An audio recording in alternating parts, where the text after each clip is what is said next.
الحمد لله رب العالمين والصلاة والسلام على قائد الغر المحجلين نبينا محمد وعلى آله وصحبه أجمعين. فاعوذ بالله السميع العليم من الشيطان الرجيم. بسم الله الرحمن الرحيم. إن الذين كفروا وماتوا وهم كفار أولئك عليهم لعنة الله والملائكة والناس أجمعين.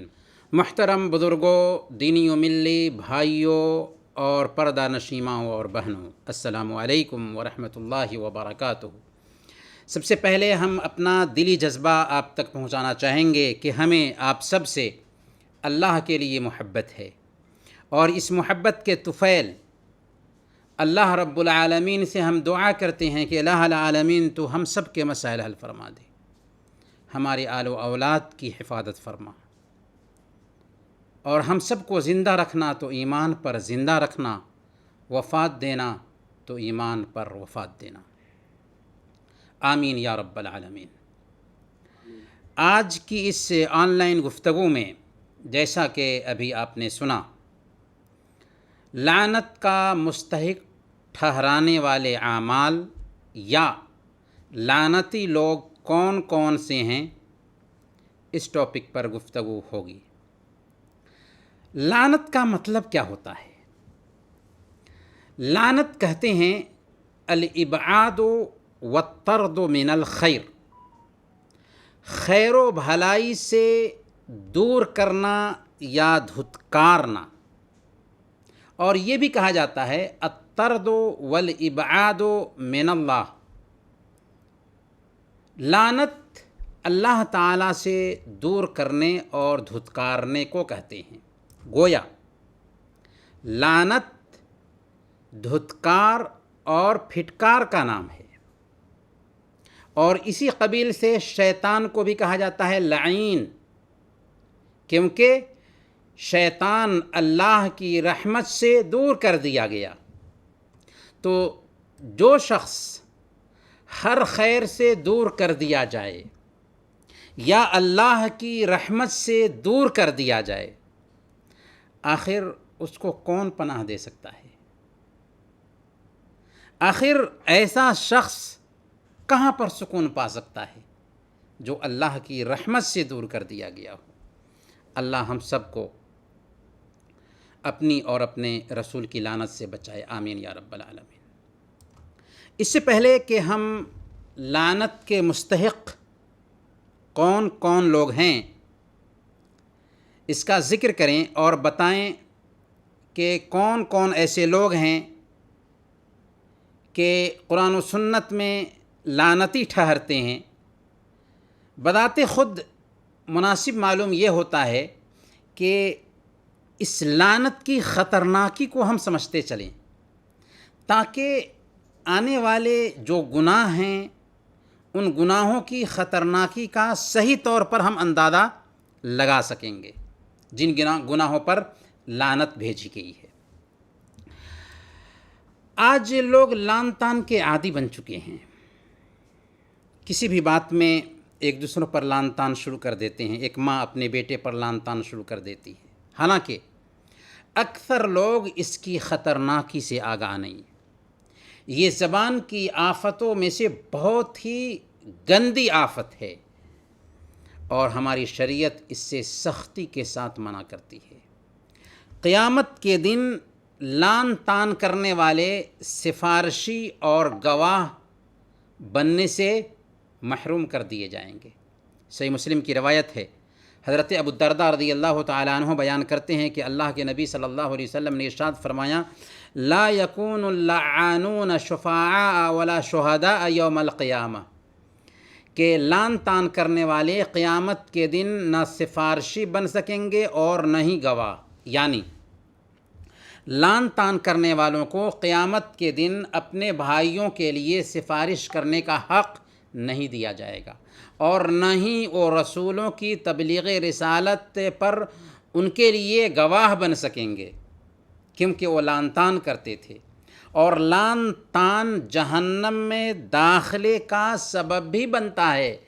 اسی لیے صحیح مسلم کی روایت ہے، حضرت ابو سعید خدری رضی اللہ تعالیٰ عنہ بیان کرتے ہیں کہ اللہ کے نبی صلی اللہ علیہ وسلم عید قرباں یا عید الفطر کے موقع سے عیدگاہ آئے اور پھر آپ کا گزر عورتوں کے پاس سے ہوا، تو جب آپ عورتوں کے پاس سے گزرے تو آپ نے عورتوں سے خطاب کرتے ہوئے فرمایا، یا معاشر النساء تصدقن فإنی رأیتکن اکثر اہل النار، اے عورتوں کی جماعت صدقے خیرات کیا کرو، کیونکہ میں نے تمہاری اکثریت کو جہنم میں دیکھا ہے، میں نے جہنم میں اکثریت تمہیں عورتوں کی دیکھی ہے۔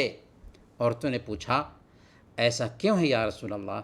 تو اللہ کے نبی صلی اللہ علیہ وسلم نے فرمایا تھا، تکثرن اللعن و تکفرن العشیر، دیکھو تم عورتیں لعن طعن زیادہ کرتی ہو اور شوہروں کی ناشکری کرتی ہو، شوہروں کی نافرمانی کرتی ہو۔ اور مومن کو لعن طعن کرنا اس کو قتل کرنے کے جیسے ہے۔ صحیح بخاری اور صحیح مسلم کی روایت ہے، اللہ کے نبی صلی اللہ علیہ وسلم نے ارشاد فرمایا، من لعن مؤمنا فہو کقتلہ، یعنی جس آدمی نے کسی مومن کو لعن طعن کیا، سمجھ لو کہ اس نے اس کو قتل کر دیا۔ گویا کہ مومن کو لعن طعن کرنا گویا اس کو قتل کرنا ہے۔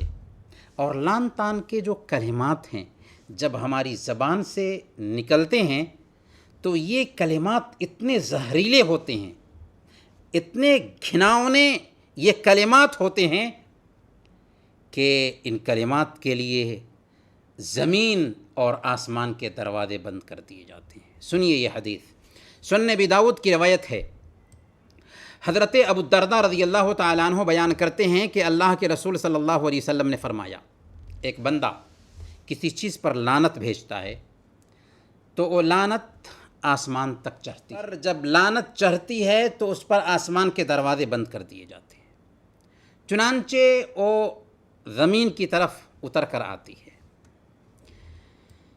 زمین کے بھی پورے دروازے اس کے لیے بند کر دیے جاتے ہیں، جب کہیں پر گھسنے کی وہ جگہ نہیں پاتی تو جس پر لعنت بھیجی گئی ہے اس کی طرف جاتی ہے۔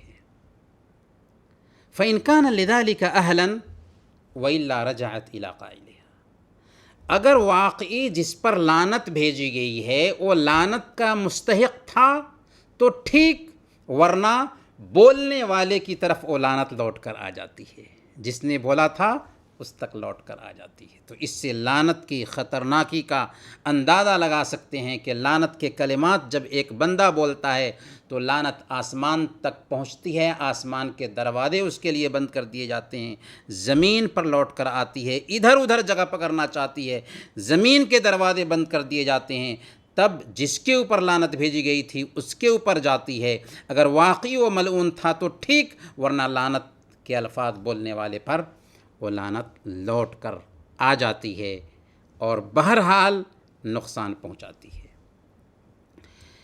اس سے ہم لعنت کی خطرناکی کا اندازہ لگا سکتے ہیں۔ اس لیے اگر کوئی گناہ گار ہے تو ہم اس کی انگلی پکڑیں، اسے صحیح راستہ دکھائیں، یہ نہیں کہ اس پر لعن طعن کریں۔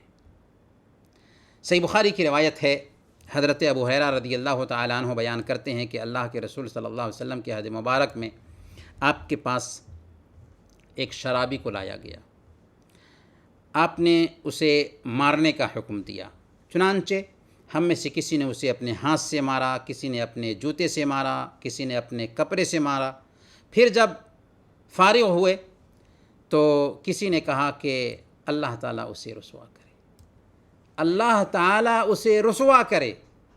اللہ کے نبی صلی اللہ علیہ وسلم فرماتے ہیں، لا تکونوا عون الشیطان علی اخیکم،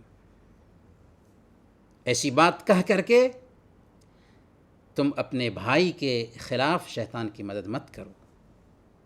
گویا کہ لعن طعن کے الفاظ زبان سے نکالنا شیطان کی مدد کرنا ہے، شیطان کو خوش کرنا ہے، اور شیطان تو لعین ہے ہی۔ یہاں تک کہ اسلام نے جانوروں پر بھی لعنت بھیجنے سے منع کیا۔ صحیح مسلم کی روایت ہے، حضرت عمران بن حسین رضی اللہ تعالیٰ عنہ بیان کرتے ہیں کہ اللہ کے نبی صلی اللہ علیہ وسلم ایک سفر میں تھے، ایک انصاری عورت نے اپنی اونٹنی کو ڈانٹا اور اس پر لعنت بھیجی۔ اللہ کے نبی صلی اللہ علیہ وسلم نے سن لیا. آپ نے فرمایا خذوا ما علیہا ودعوها فإنها ملعونہ. سنو، اس اونٹنی پر سے سامان اتار لو اور اسے چھوڑ دو، آزاد کر دو، کیونکہ وہ اونٹنی ملعون ہے، اونٹنی لعنت زدہ ہے، اونٹنی پر سے برکت نکل چکی ہے، اب اس پر سواری نہیں کی جا سکتی. دیکھا، یہ ہے لعنت. یہاں تک کہ اسلام نے ہوا کو بھی لعن طعن کرنے سے منع کیا. سنن ابی داؤد کی روایت ہے اور شیخ البانی رحمۃ اللہ علیہ نے اس روایت کو صحیح کہا ہے. حضرت عبداللہ بن عباس رضی اللہ عنہما بیان کرتے ہیں کہ اللہ کے نبی صلی اللہ علیہ وسلم کے عہد مبارک میں ایک آدمی کی چادر ہوا کی وجہ سے ادھر ادھر لڑھک رہی تھی. ہوا تیز تھی تو چادر ادھر ادھر لڑھک رہی تھی. اس نے ہوا پر لعنت بھیجی تو اللہ کے نبی صلی اللہ علیہ وسلم نے فرمایا لا تلعنها فإنها مأمورہ. اس پر لعنت مت بھیجو کیونکہ ہوا بھی حکم کی پابند ہے. پیارے بھائیوں اور دینی بہنوں، اس تفصیل سے ہمیں ایک بات یہ معلوم ہوئی کہ لعنت نہایت ہی گھناؤنی چیز ہے. اس لیے ہماری گفتگو کی ڈکشنری سے لعنت کے الفاظ نکل جانے چاہیے. ہمارے نمونہ اور آئیڈیل ہمارے آقا محمد الرسول اللہ صلی اللہ علیہ وسلم ہیں، جنہوں نے فرمایا کہ انی لم ابعث لعانا وانما بعثت رحمتا. میں لعنت بھیجنے کے لیے نہیں بھیجا گیا بلکہ رحمت بنا کر بھیجا گیا ہوں. اگر کسی کو لعن طعن کی عادت پڑ گئی ہے تو اس کو چاہیے کہ وہ نمازوں کی پابندی کرے، لعنت سے چھٹکارا پانے کے لیے اللہ تعالیٰ سے گریہ وزاری کرے، دعا کرے، زیادہ سے زیادہ قرآن کریم کی تلاوت کرے، نفلی نمازوں اور نفلی روزوں کا اہتمام کرے. خود کو لعن طعن کا عادی بنانے کی بجائے سامنے والے کی ہدایت کے لیے دعا کرے، اور لعن طعن ہو جائے تو خود کے لیے سزا طے کرے، نیک لوگوں کی صحبت اختیار کرے اور اپنے نفس کو لعن طعن سے بچانے کا عادی بنائیں. کیونکہ اللہ فرماتا ہے والذین جاہدوا فینا لنہدینہم سبلنا. جو لوگ ہمارے راستے میں کوشش کرتے ہیں ہم انہیں اپنا راستہ ضرور دکھاتے ہیں. لعنت کی خطرناکی کو سمجھنے کے بعد یہ بات بذات خود آپ کے سامنے واضح ہو چکی ہوگی کہ کسی بھی متعین شخص کو، اور اگر نہیں ہوئی ہے تو یہ بات نوٹ کیجئے کہ کسی بھی متعین شخص کو، چاہے وہ مسلمان ہو یا مسلمان نہ ہو، کافر ہو، اس پر لعنت بھیجنا جائز نہیں ہے. متعین شخص پر لعنت بھیجنا جائز نہیں ہے. امام ابن تیمیہ رحمۃ اللہ علیہ فرماتے ہیں وَأَمَّا لَعْنُ الشَّخْصِ الْمُعَيَّنِ فَلَا يَجُوزُ عَلَى الرَّاجِحِ إِلَّا إِذَا عُلِمَ مَوْتُهُ عَلَى الْكُفْرِ. کسی متعین شخص پر لعن طعن راجح قول کے مطابق جائز نہیں، سوائے اس کے کہ کسی کو اس بات کا علم ہو جائے کہ فلاں کی موت کفر پر ہوئی ہے تو اس پہ لعن طعن کر سکتا ہے. کیونکہ ہو سکتا ہے کہ جس پہ آپ لعن طعن کر رہے ہیں اس کو ہدایت ملنے والی ہو، کیونکہ آپ تو نہیں جانتے ہیں کہ کون شریعت کا باغی کب اللہ رب العالمین اس کے دل کو کھول دے. اس لیے متعین شخص پر ہم لعن طعن نہیں کر سکتے. عام ظالموں پر لعن طعن کیا جا سکتا ہے. اس کے باوجود ہماری شریعت نے کچھ اوصاف کے لوگوں پر لعن طعن کی ہے. قرآن اور حدیث میں ایسے گناہ ہیں جن پر لعنت بھیجی گئی ہے. ان سے ہم کو اصل میں ان گناہوں کی خطرناکی کا اندازہ ہوتا ہے کہ جب لعنت اس قدر گھناؤنی چیز ہے کہ ہم جانور پر بھی لعنت نہیں بھیج سکتے، ہوا پر بھی لعنت بھیج نہیں سکتے، غیر مسلم پر بھی متعین شخص پر لعنت نہیں بھیج سکتے۔ اس کے باوجود اللہ اور اس کے رسول نے کچھ گناہوں پر لعنت بھیجی ہے، تو ان گناہوں کی خطرناکی کا اندازہ لگایا جا سکتا ہے۔ اسی لیے ہم نے اب تک کی تمہیدی گفتگو میں یہ بات سمجھانے کی کوشش کی تاکہ ہمیں سمجھ میں آ سکے کہ ابھی ہم لعنتی افراد کو جانیں گے تو اس سے ہم کو اندازہ لگ سکے کہ جن چیزوں پر اللہ اور اس کے رسول نے لعنت بھیجا ہے ان چیزوں کی خطرناکی کیسی ہے کہ اللہ اور اس کے رسول نے ایسا کام کرنے والوں پر لعنت بھیجا، تاکہ ہم خود ان کاموں سے اپنے آپ کو بچائیں اور دوسرے لوگوں کو بھی بچا سکیں۔ سب سے پہلے نمبر پر ابلیس پر لعنت ہے۔ اللہ نے سب سے پہلے ابلیس پر ہی لعنت بھیجی۔ اللہ نے ابلیس پر لعنت کیوں بھیجی؟ اس لیے کہ اس نے اللہ کے حکم کی نافرمانی کی تھی۔ آدم علیہ السلام کو سجدہ کرنے سے انکار کیا تھا اور تکبر اور گھمنڈ کا مظاہرہ کیا تھا، چنانچہ اللہ نے کیا کہا؟ وَإِنَّ عَلَيْكَ اللَّعْنَةَ إِلَىٰ يَوْمِ الدِّينِ، سن تجھ پر لعنت ہے قیامت کے دن تک۔ اب ہم اور آپ سوچیں کہ کیا ہم اللہ کی نافرمانی نہیں کر رہے ہیں؟ کیا ہم اللہ کے احکام کو پامال نہیں کر رہے ہیں؟ گویا نافرمانی کی وجہ سے لعنت پڑتی ہے، اس لیے ہمیں بھی اللہ اور اس کے رسول کی نافرمانی سے بچنا چاہیے۔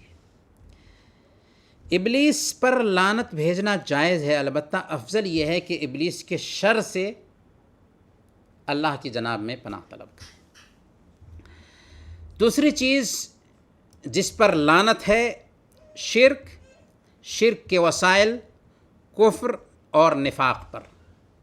شرک اور مشرکین پر اللہ تعالیٰ نے لعنت بھیجی ہے۔ اللہ تعالیٰ نے فرمایا سورہ البقرہ آیت نمبر 161، ان الذین کفروا وماتوا وهم کفار اولئک علیہم لعنت اللہ والملائکۃ والناس اجمعین۔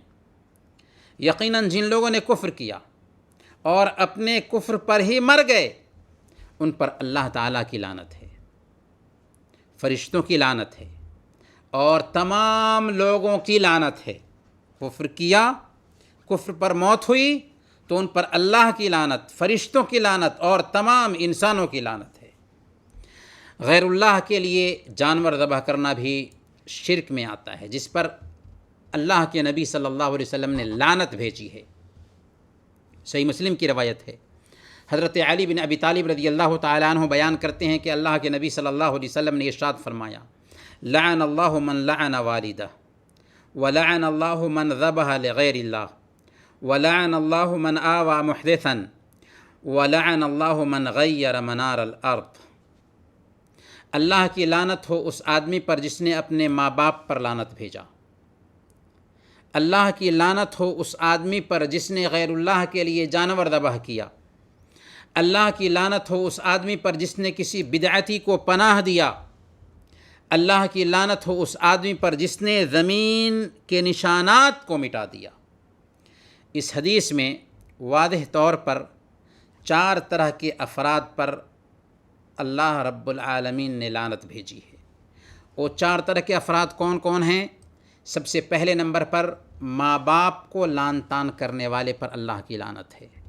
اس لیے جو لوگ اپنے ماں باپ پر لعن طعن کرتے ہیں وہ ہوش میں آ جائیں۔ اور ماں باپ پر لعن طعن یوں بھی ہو سکتا ہے کہ وہ کسی دوسرے کے ماں باپ کو لعن طعن کرے، جیسا کہ حدیث میں صحیح بخاری اور مسلم کی روایت میں خود بتایا گیا ہے، اور وہ شخص اس کے ماں باپ کو لعن طعن شروع کر دے بدلے میں۔ اس طرح اس نے اپنے ہی ماں باپ کو لعن طعن کیا۔ اسی طریقے سے اللہ کی لعنت اس آدمی پر بھی ہے جو غیر اللہ کے نام پر جانور ذبح کرتا ہے۔ ایسا انسان بھی ملعون ہے اور بدعتی بھی ملعون ہے، جو بدعت ایجاد کرتا ہے، اور اس شخص پر بھی اللہ کی لعنت ہے جو زمین کے نشانات کو مٹا دیتا ہے۔ زمین کہاں تھی اور نشان مٹا کر کے کہاں کر لیا، ایسے انسان پر بھی اللہ کی لعنت ہے۔ قبروں کو سجدہ بنانے والوں پر بھی اللہ کے نبی صلی اللہ علیہ وسلم نے لعنت بھیجی ہے۔ صحیح بخاری کی روایت ہے، حضرت عائشہ صدیقہ رضی اللہ تعالی عنہ بیان کرتی ہیں کہ اللہ کے رسول صلی اللہ علیہ وسلم نے مرض الموت میں، جس موت میں آپ کی وفات ہوئی تھی، آپ نے فرمایا تھا لعن اللہ الیہود والنصارى اتخذوا قبور انبیائہم مساجد، یہودیوں اور عیسائیوں پر اللہ کی لعنت ہو کہ انہوں نے اپنے نبیوں کی قبروں کو سجدہ گاہ بنا لیا۔ گویا کہ یہودی بھی ملعون ہیں، نصارہ بھی ملعون ہیں، اور اس بنیاد پر ملعون ہیں کہ انہوں نے اپنے انبیاء کی قبروں کو سجدہ گاہ بنا لیا۔ پھر سیدہ عائشہ صدیقہ رضی اللہ تعالی عنہ اس حدیث کو بیان کرنے کے بعد فرماتی ہیں لولا ذلك لأبرد قبره غیر انه خشی ان یتخذ مسجدا، اگر یہ بات نہ ہوتی، آپ کو ڈر نہ ہوتا کہ ایسا نہ ہو کہ آپ کی قبر کو بھی سجدہ گاہ بنا لیا جائے گا، تو آپ کی قبر کھلی جگہ پر رکھی جاتی، لیکن اس بات کا ڈر تھا کہ کہیں آپ کی قبر کو بھی سجدہ گاہ نہ بنا لیا جائے۔ صحیح بخاری کی ہی روایت ہے، حضرت عائشہ صدیقہ رضی اللہ تعالی عنہ بیان فرماتی ہیں کہ حضرت ام حبیبہ اور حضرت ام سلمہ رضی اللہ تعالی عنہ نے حبشہ میں ایک گرجا گھر دیکھا تھا جس میں تصویریں بنائی گئی تھیں، مجسمے بنائے گئے تھے۔ انہوں نے اللہ کے نبی صلی اللہ علیہ وسلم سے ان مجسموں کا ذکر کیا تو اللہ کے نبی صلی اللہ علیہ وسلم نے فرمایا کہ اولئک اذا کان فیہم الرجل الصالح فمات بنوا علی قبرہ مسجدا وصوروا فیہ تلک الصور اولئک شرار الخلق عند اللہ۔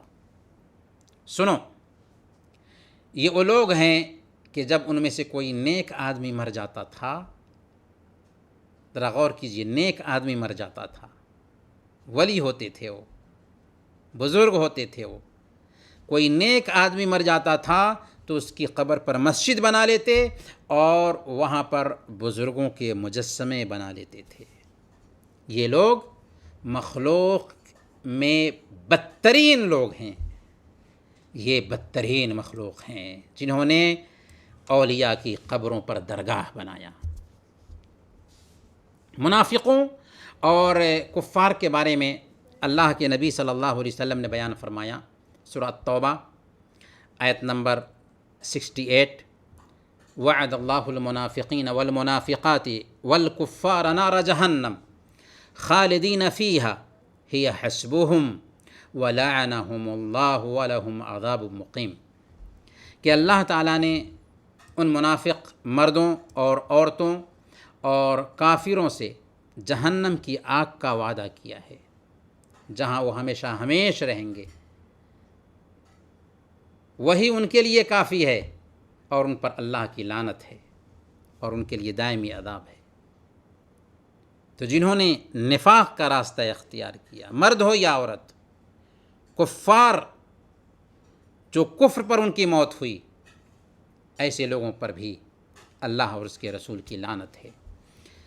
تیسرے نمبر پر بدعتیوں پر بھی اللہ کی لعنت ہے، بدعت ایجاد کرنے والوں پر اللہ کی لعنت ہے۔ مسند احمد کی روایت ہے، اللہ کے نبی صلی اللہ علیہ وسلم نے ارشاد فرمایا من احدث حدثا او آوى محدثا فعليه لعنت اللہ ولعنت اللاعنین والملائکہ والناس اجمعین، جس نے بدعت ایجاد کیا یا بدعتی کو اپنے ہاں ٹھکانہ دیا، بدعت ایجاد کیا یا بدعتی کو پناہ دیا، اس پر اللہ کی، اس کے فرشتوں کی اور تمام لوگوں کی لعنت ہے۔ جی ہاں، بدعت معمولی گناہ نہیں ہے، کیونکہ بدعتی بدعت ایجاد کر کے گویا اس بات کا دعویٰ کرتا ہے کہ شریعت محمدی مکمل نہیں ہے۔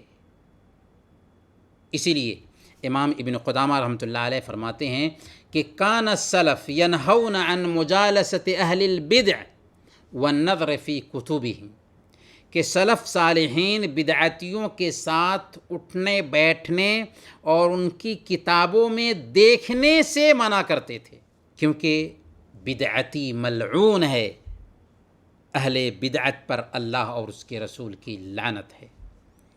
چوتھے نمبر پر صحابہ کرام کو برا بھلا کہنے والوں پر بھی لعنت ہے۔ معجم الطبرانی کی روایت ہے، اور علامہ البانی نے اس حدیث کو الجامع الصغیر میں حسن کہا ہے۔ اللہ کے نبی صلی اللہ علیہ وسلم نے ارشاد فرمایا، من سب اصحابی فعلیہ لعنت اللہ والملائکۃ والناس اجمعین، جس نے میرے صحابہ کو برا بھلا کہا، جس نے میرے صحابہ کو گالی دی، اس پر اللہ کی، فرشتوں کی اور تمام لوگوں کی لعنت ہے۔ جس پر اللہ کی لعنت ہو، فرشتوں کی لعنت ہو، تمام لوگوں کی لعنت ہو، اس کے انجام پر آپ غور کر سکتے ہیں۔ صحیح بخاری کی روایت ہے، اللہ کے نبی صلی اللہ علیہ وسلم نے ارشاد فرمایا، لا تسبوا اصحابی فلو ان احدکم انفق مثل احد ذهبا ما بلغ مد احدهم ولا نصیفہ، میرے صحابہ کو برا بھلا مت کہو، اگر تم میں سے کوئی احد پہاڑ کے برابر بھی سونا خرچ کرے۔ یہ بات کسے کہی جا رہی تھی؟ صحابہ کرام کو ہی خطاب کرتے ہوئے کہا جا رہا تھا، بات کے صحابہ کو کہا جا رہا تھا کہ میرے صحابہ کو برا بھلا مت کہو جو گزر گئے یا جو پہلے اسلام لائے۔ اگر تم میں سے کوئی احد پہاڑ کے برابر بھی سونا خرچ کرے تو ان میں سے کسی ایک کے ایک مد یا نصف مد کے برابر بھی نہیں پہنچ سکتا۔ یہ ہے صحابہ کا مقام۔ جی ہاں، صحابہ کرام ہمارے سند ہیں، انہی کے ذریعہ ہم تک قرآن پہنچا ہے، انہی کے ذریعہ احادیث پہنچی ہیں، اور انہی کے ذریعہ ہمارے پاس پوری شریعت پہنچی ہے۔ ان کو برا بھلا کہنے کا مطلب ہے شریعت کو ڈیمیج ٹھہرانا، شریعت کو مجروح کرنا۔ اسی لیے امام ابو زرعہ الرازی رحمۃ اللہ علیہ نے فرمایا کہ اذا رأیت الرجل ينتقص احدا من اصحاب رسول اللہ صلی اللہ علیہ وسلم فاعلم انہ زندیق، جب تم کسی شخص کو دیکھو کہ وہ کسی بھی اللہ کے نبی صلی اللہ علیہ وسلم کے صحابی کو برا بھلا کہہ رہا ہے تو سمجھ جاؤ کہ وہ زندیق ہے، زندیق۔ اور امام احمد بن حنبل رحمۃ اللہ علیہ کہا کرتے تھے کہ اذا رأیت رجلا یذکر احدا من الصحابۃ بسوء فاتہمہ علی الاسلام، جب تم کسی شخص کو دیکھو کہ کسی بھی صحابی کا برائی کے ساتھ ذکر کر رہا ہے تو اس کے اسلام پر شک کرو۔ تو جس کسی نے بھی صحابہ کرام کو برا بھلا کہا اس پر اللہ کی لعنت ہے، فرشتوں کی لعنت ہے اور تمام انسانوں کی لعنت ہے۔ پانچویں لوگ جن پر لعنت ہے وہ ہے رشتہ کاٹنے والے، قطع رحمی کرنے والے، یعنی رشتہ نبھانا بہت ہی ثواب کا کام ہے۔ اللہ کے نبی صلی اللہ علیہ وسلم فرماتے ہیں، صحیح بخاری اور صحیح مسلم کی روایت ہے، من احب ان یبسط له فی رزقہ وینصح له فی اثرہ فلیصل رحمہ، جو آدمی یہ چاہتا ہو کہ اس کی روزی میں بڑھوتری کر دی جائے اور اس کی عمر لمبی کر دی جائے، اسے چاہیے کہ صلہ رحمی کرے۔ تو صلہ رحمی بہت ثواب کا کام ہے، لیکن رشتہ کاٹنا بہت ہی گندا عمل ہے، اسی لیے اللہ نے لعنت بھیجا ہے رشتہ کاٹنے والے پر۔ اللہ تعالیٰ نے فرمایا فَهَلْ عَسَيْتُمْ إِن تَوَلَّيْتُمْ أَن تُفْسِدُوا فِي الْأَرْضِ وَتُقَطِّعُوا أَرْحَامَكُمْ، کہ تم سے یہ کوئی دور نہیں کہ اگر تم کو حکومت مل جائے تو تم زمین میں فساد برپا کرو اور رشتے ناتے کاٹ ڈالو۔ اولئک الذین لعنہم اللہ فَأَصَمَّهُمْ وَعَمَى أَبْصَارَهُمْ۔ سن لو، یہی وہ لوگ ہیں جو رشتے ناتے کاٹتے ہیں، جن پر اللہ کی لعنت ہے اور ان کو اندھا اور بہرا بنا دیا۔ گویا کہ لعنتی ہے ایسا انسان جو رشتہ ناتا کاٹتا ہے۔ صحیح بخاری کی روایت ہے، اللہ کے نبی صلی اللہ علیہ وسلم نے ارشاد فرمایا کہ جب اللہ تعالیٰ نے رحم کو پیدا کیا تو وہ رحم اللہ تعالیٰ کے دامن رحمت سے چمٹ گیا اور چمٹ کر کے کہنے لگا، اے اللہ، میرے ساتھ انسان اچھا معاملہ نہیں کریں گے، میں اس سے تیری پناہ چاہتا ہوں۔ اللہ تعالیٰ نے کہا رحم سے خطاب کرتے ہوئے، اما ترضین ان اصل من وصلک واقطع من قطعک، کیا تم اس بات سے خوش نہیں ہو کہ جو تیرے ساتھ اچھا معاملہ کرے میں اس کو اپنے سے ملاؤں، اور تجھے جو کاٹے اس کو میں اپنے سے کاٹ دوں؟ رحم نے کہا کہ ہاں کیوں نہیں اے میرے رب۔ تو اللہ تعالیٰ نے فرمایا کہ یہ تیرے لیے ہے۔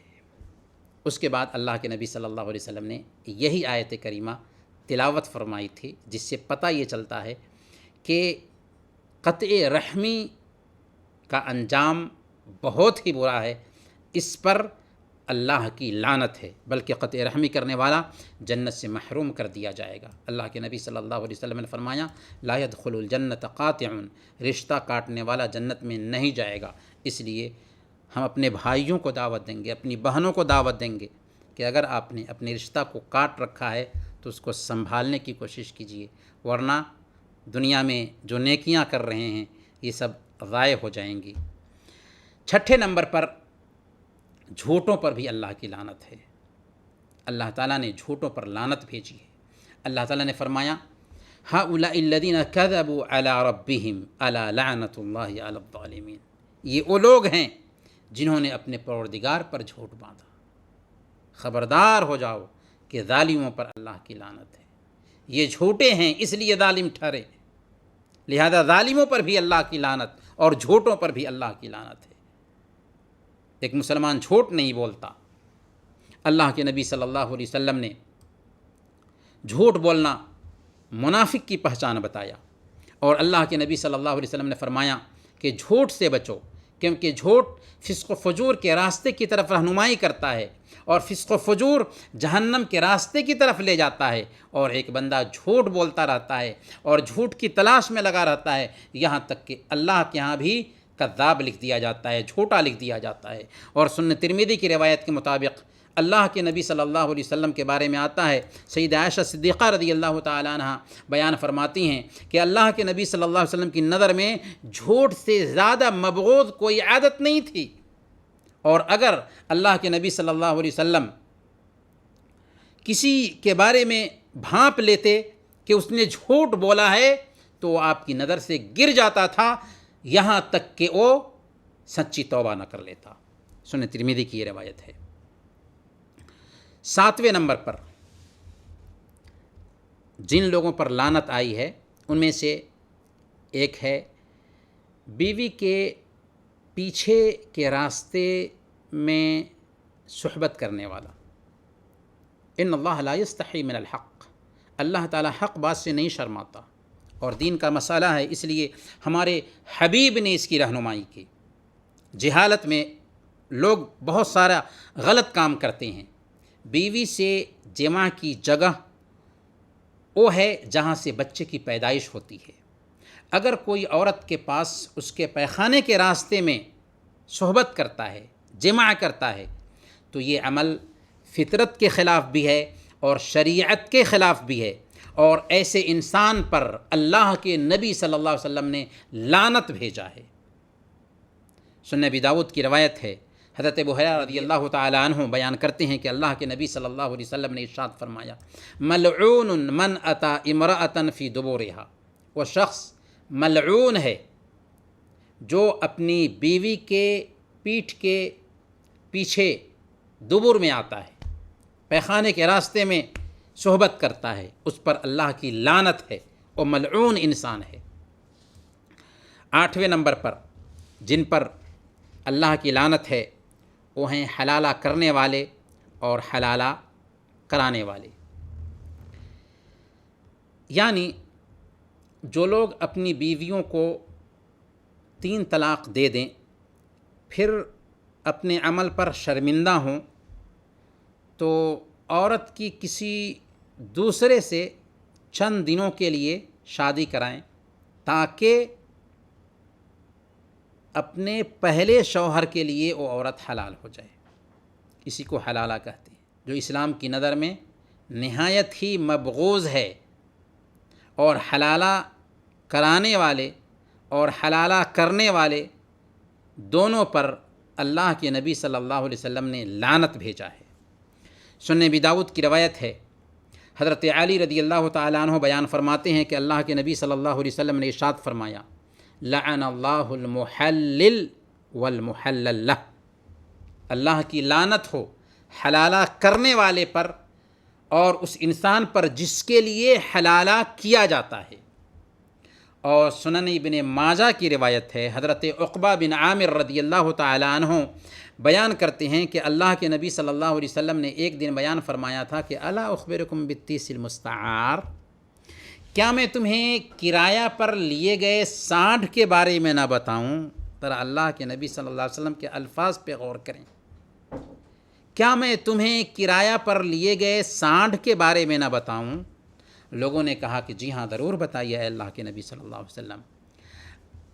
اللہ کے نبی صلی اللہ علیہ وسلم نے فرمایا، هو المحلل لعن اللہ المحلل والمحلل لہ، وہ حلالہ کرنے والا ہے، اللہ کی لعنت ہے حلالہ کرنے والے پر اور اس پر جس کے لیے حلالہ کیا جائے.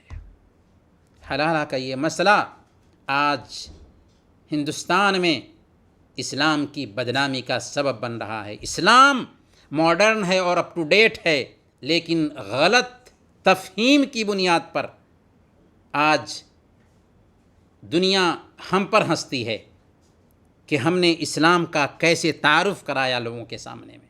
9ویں نمبر پر رشوت لینے والے اور دینے والے پر اللہ کی لعنت ہے. سنن ابی داؤد کی روایت ہے، حضرت عبداللہ بن عمر رضی اللہ تعالی عنہما بیان فرماتے ہیں کہ لعن رسول اللہ صلی اللہ علیہ وسلم الراشی والمرتشی، اللہ کے نبی صلی اللہ علیہ وسلم نے رشوت لینے والے اور دینے والے دونوں پر لعنت بھیجا. اور مسند احمد کی روایت ہے، حضرت ثوبان رضی اللہ تعالی عنہ بیان کرتے ہیں کہ لعن رسول اللہ صلی اللہ علیہ وسلم الراشی والمرتشی والرائش، اللہ کے نبی صلی اللہ علیہ وسلم نے رشوت لینے والے، رشوت دینے والے اور دونوں کے درمیان رشوت کا معاملہ طے کرنے والے پر لعنت بھیجا. گویا کہ رشوت لینے والے، دینے والے اور رشوت کا معاملہ طے کرنے والے سب اللہ کے نبی صلی اللہ علیہ وسلم کی زبانی ملعون ہیں جو رحمت للعالمین بنا کر بھیجے گئے تھے. 10ویں نمبر پر جانوروں کے ساتھ بدفعلی اور قوم لوط کا عمل کرنے پر بھی لعنت ہے. اگر کوئی انسان جانوروں کے ساتھ اپنی جنسی خواہش پوری کرتا ہے یا مرد کے ساتھ اپنی جنسی خواہش پوری کرتا ہے تو ایسے لوگوں پر بھی اللہ کے نبی صلی اللہ علیہ وسلم نے لعنت بھیجا ہے. مسند احمد کی روایت ہے اور علامہ البانی نے اس حدیث کو السلسلہ صحیحہ میں صحیح قرار دیا ہے. حضرت ابن عباس رضی اللہ عنہما بیان فرماتے ہیں کہ اللہ کے نبی صلی اللہ علیہ وسلم نے ارشاد فرمایا، لعن اللہ من وقع علی بہیمۃ، لعن اللہ من عمل عمل قوم لوط، لعن اللہ من عمل عمل قوم لوط، لعن اللہ من عمل عمل قوم لوط. 3 مرتبہ اللہ کے نبی صلی اللہ علیہ وسلم نے فرمایا کہ وہ شخص ملعون ہے جو جانوروں سے جنسی خواہش پوری کرتا ہے. جس شخص نے قوم لوط جیسا عمل کیا وہ ملعون ہے. جس شخص نے قوم لوط جیسا عمل کیا وہ ملعون ہے. جس شخص نے قوم لوط جیسا عمل کیا وہ ملعون ہے. اس حدیث میں 2 بڑے گناہوں پر لعنت بھیجی گئی ہے. پہلا گناہ جانور کے ساتھ جنسی تعلق قائم کرنے والے پر، جو ایک سنگین جرم ہے اور اللہ کی لعنت اور دھتکار ہے ایسے انسان پر جو جانوروں سے اپنی جنسی خواہش پوری کرتا ہے. دوسرا گھناؤنا عمل قوم لوط کا عمل ہے، یعنی مرد کا مرد سے جنسی تعلق قائم کرنا۔ یہ بیماری سب سے پہلے قوم لوط میں پیدا ہوئی، اسی لیے اس عمل کو اس کی نسبت سے لواطت کہا جانے لگا۔ اس سے گندی عادت اور گھناؤنے عمل کی وجہ سے اللہ تعالیٰ نے ان لوگوں کی آنکھیں مٹا دیں، ان کی بستیوں کو الٹ دیا، ان پر سخت نوکدار پتھر برسائے اور ان پر چیخ کا عذاب بھیجا، اور سب کے سب تباہ و برباد ہو گئے۔ اس فعل کو جانور تک پسند نہیں کرتے، اور ایسے لوطیوں کی سزا یہ طے کی گئی ہے کہ کرنے والے اور کرانے والے دونوں کو قتل کر دیا جائے۔ اور ظاہر سی بات ہے کہ یہ سزا اسلامی حکومت دے گی، کورٹ دے گا، کسی انسان کو اختیار نہیں ہے کہ حد کا نفاذ شروع کر دے۔ سنن ابی داؤد کی روایت ہے، اللہ کے نبی صلی اللہ علیہ وسلم نے ارشاد فرمایا، من وجدتموہ یعمل عمل قوم لوط فاقتلوا الفاعل والمفعول به، جسے تم قوم لوط کا سا عمل کرتے ہوئے دیکھو، جس کے ساتھ کیا جا رہا ہے اور جو کر رہا ہے، دونوں کو قتل کر دو، فاعل اور مفعول دونوں کو قتل کر دو۔ گودنے والیوں اور گدوانے والیوں، بھاؤں کے بال صاف کر کے ان میں سیاہ رنگ بھرنے والیوں، اور اپنے چھوٹے بالوں کے ساتھ لمبے بال پیوند کرنے والیوں اور دانتوں کو باریک کرنے والیوں پر بھی لعنت بھیجا ہے اللہ کے نبی صلی اللہ علیہ وسلم نے۔ صحیح بخاری کی روایت ہے، حضرت عبداللہ بن مسعود رضی اللہ تعالیٰ عنہ بیان کرتے ہیں کہ اللہ تعالیٰ کی لعنت ہے گودنے والیوں پر اور گدوانے والیوں پر، والمتنمصات والمتفلجات للحسن المغیرات خلق اللہ، اور دانتوں کو کشادہ کرنے والیوں پر خوبصورتی کے لیے تاکہ کم سن اور کم عمر معلوم ہوں، اور اللہ کی تخلیق کو، اللہ کی خلقت کو بدلنے والیوں پر، ان ساری عورتوں پر لعنت ہو۔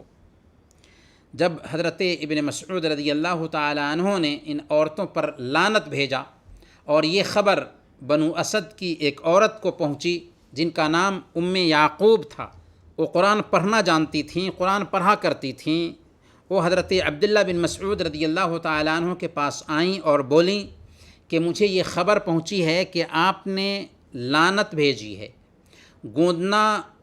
گودنے والیوں اور گدوانے والیوں پر، منہ کے بال اکھارنے والیوں اور اکھروانے والیوں پر، یعنی بھاؤں کے بال، اور دانتوں کو کشادہ کرنے والیوں پر، جو اللہ کی خلقت میں تبدیلی کرتی ہیں، آپ نے ان عورتوں پر لعنت بھیجا ہے۔ تو حضرت عبداللہ بن مسعود رضی اللہ تعالیٰ عنہ نے کہا کہ میں کیوں نہ لعنت بھیجوں جس پر اللہ کے نبی صلی اللہ علیہ وسلم نے لعنت بھیجی ہے، اور یہ کتاب اللہ میں موجود ہے۔ کیا کہا؟ میں اس عورت پر کیوں نہ لعنت بھیجوں جس پر اللہ کہ نبی صلی اللہ علیہ وسلم نے لعنت بھیجی ہے، اور یہ بات کتاب اللہ میں موجود ہے۔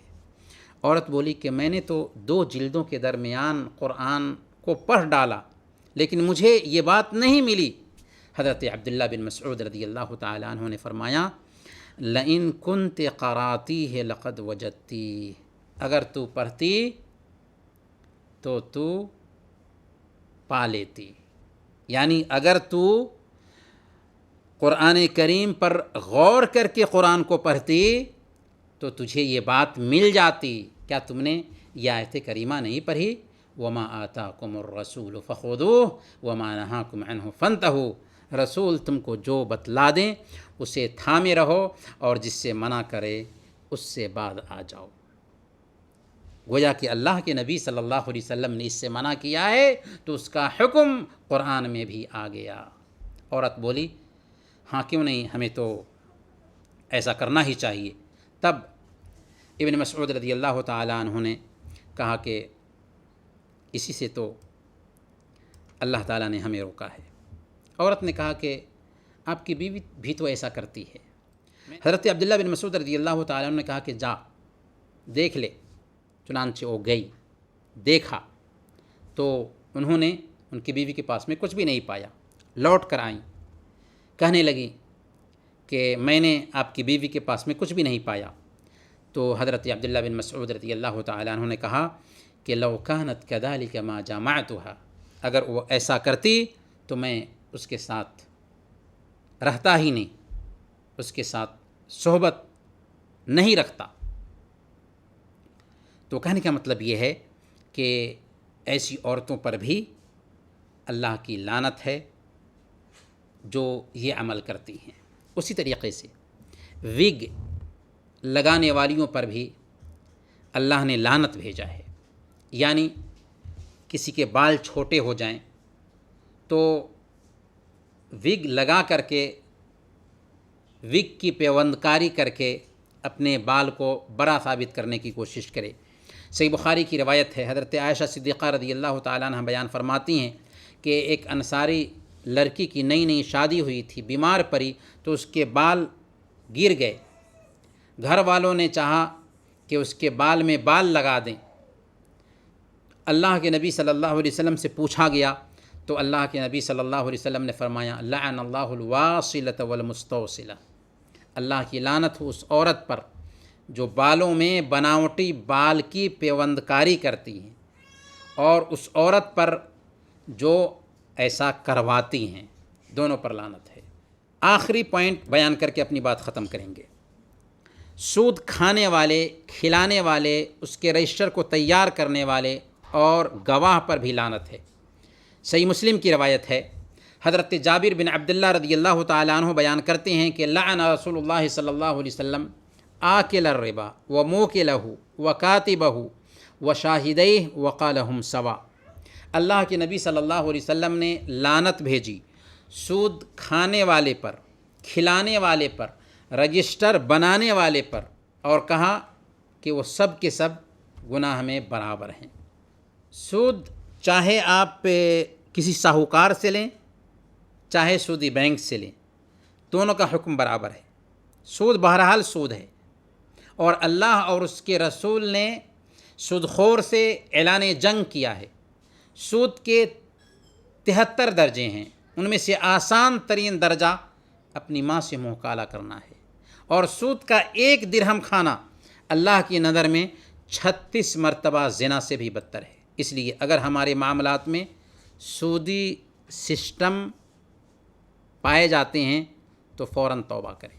وقت کی نزاکت کو دیکھتے ہوئے ہم انہی چند افراد پر اکتفا کرتے ہیں۔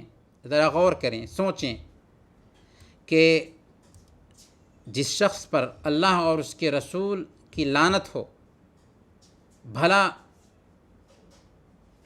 اس کی زندگی کیسے سنور سکتی ہے؟